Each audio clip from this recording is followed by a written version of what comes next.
We've created this brief video to help you better understand your auto insurance options. So let's start out with the basics. The first type of auto coverage is what's known as liability insurance.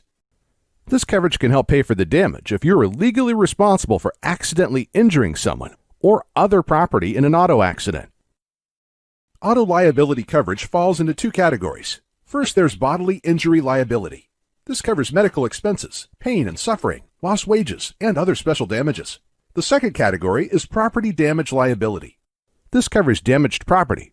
For example, it would cover damages if you hit a lamp pole, or mailbox, or even a house. So you're probably aware that in most states, drivers are required to carry a minimum amount of liability coverage in order to register their vehicle or obtain a driver's license. And each state has its own minimum liability coverage limits. For example, the limits for California are $15,000 per person, $30,000 per occurrence, and $5,000 for property damage. So what this means is that if you are in an accident where you are found to be at fault, your insurance company may pay up to $15,000 for any one person's injuries in the accident, and the maximum that they will pay is $30,000 for that accident, or what is also commonly referred to as per occurrence. So to clarify, with these minimum coverage levels, no one person will receive more than $15,000 for bodily injury, and the insurance companies will only pay out a maximum of $30,000, regardless of how many people are involved in the accident. The second component of this liability coverage is the $5,000 for property damage. This will pay for the other person's property.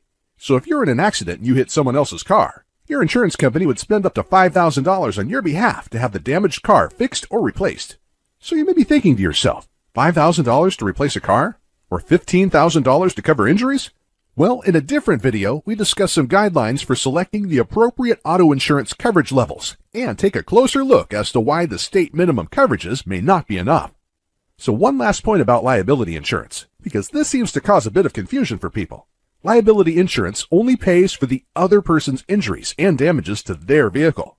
If you only have liability insurance in place, you'd be forced to come out of pocket to cover the expenses to fix your vehicle and your medical expenses. The next series of coverages aren't required by law, but as we review these, you'll see how each of these coverages can be very important to protecting you and your valuables. First, let's talk about uninsured, underinsured motorist liability.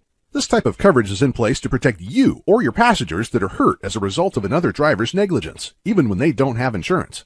That's right, uninsured motorist coverage acts like the other driver's insurance and addresses your injuries and property damages up to the limit of your uninsured motorist coverage.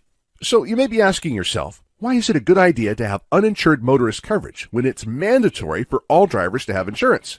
Well, the answer is simple. According to the Insurance Research Council, 15% of drivers have no insurance, and another 30% don't have enough. So that's why uninsured motorist coverage insurance is a great way to make sure that you and your family have coverage in place, even if the other driver has little to no insurance. The next type of coverage is what's known as comprehensive coverage.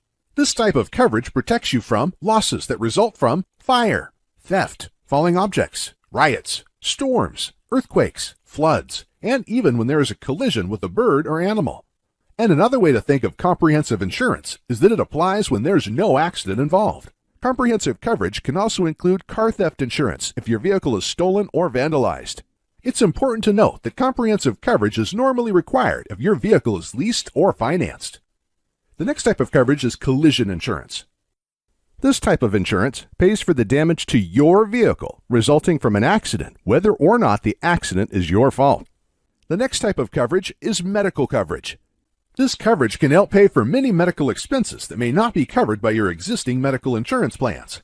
It can also provide coverage for you or a family member when riding in someone else's vehicle. Next up is our towing and roadside assistance service. With this coverage, you'll get emergency roadside assistance 24 hours a day, 7 days a week. This coverage provides assistance if you need a tow, you lock your keys in your car, you get a flat tire, or a dead battery. In some cases, this coverage will be included in a comprehensive policy. The next coverage option is for loss of use, or this is sometimes called rental car coverage. This coverage can help you cover rental car costs or other costs for transportation. Most carriers offer different levels of daily limits and overall maximum coverage levels for you to choose from. Next up, most carriers offer a glass deductible buyback add-on.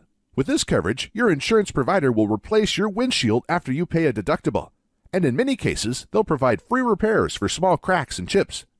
So I hope we've helped answer some questions you may have had regarding your auto insurance coverage options.